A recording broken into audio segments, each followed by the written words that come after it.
दही तो आपण माने बहुत थर खाइथिबे हेले खरा दिने मीठा दही खाइले शरीर रे कौन हुए आपण माने जानिचंती कि एही सत्य शुणिले आज ठारू आपण माने भी दही खाइबा को बिल्कुल भूलिबेनी।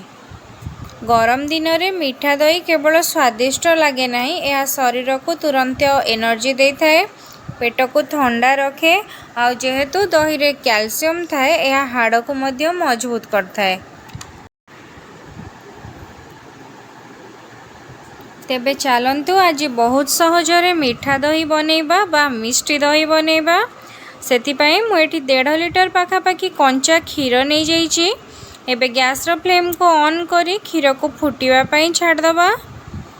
आपण एठी क्षीर रो परिमाण कम नहले बेसी मध्य करि परिबे।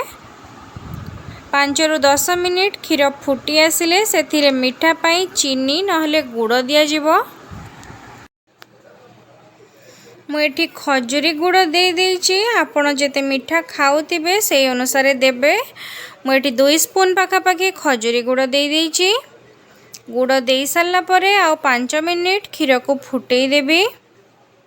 एठी मने रखिथिबे क्षीर 60% पाखापाखि फुटी आसिले लास्ट को चीनी नहले गुड़ देबे, जोटा आपण माने खाइबा को पसंद करथिबे।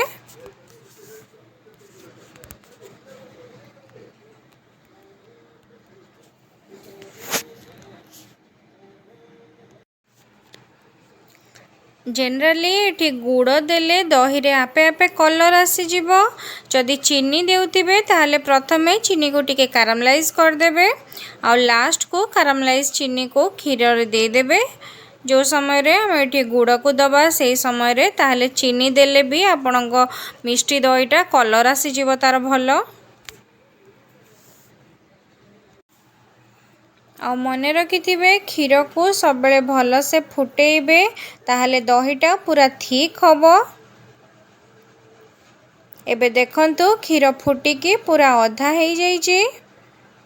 एबे याको ठंडा हवा पई छाड़ी देबा। एबे किछि दही नहीं ताको भल से गोळे दबा,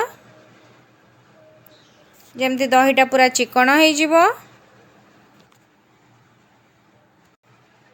एबे दही बसेबा पई मु एठी माटीर ग्लास नेइछि। आपण जे कोनोसी जगह रे आको बसई परिबे, हेले माटी पात्र रे बसैले टिके भलो हबो। एबे जेहेतु समर वैकेशन स्टार्ट हेई गलानी, पिला माने तो एबे घरे रहिबे। आपण माने जदि एपरि छोट छोट ग्लास बा कप रे दही बसई की रखिथिबे ताले पिला मानंको आको खाइबा को देई देले से माने आउ बिल्कुल बाहर रो कोनोसी कोल्ड ड्रिंक्स आउ आइसक्रीम को खोजिबेनी। आउ पिला माने भी ए दही खाइबाटा निहाती दरकार।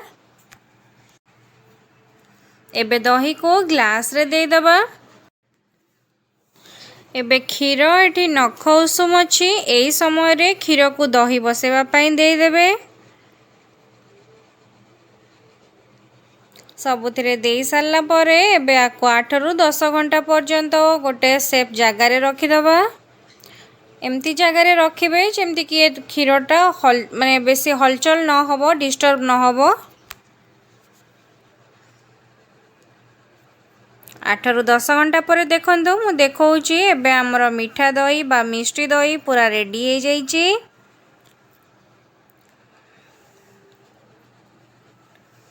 आ गरम दिन रे गोटे बाटी मीठा दही खांतु, शरीर सहित मन मध्य खुशी हे जिवो।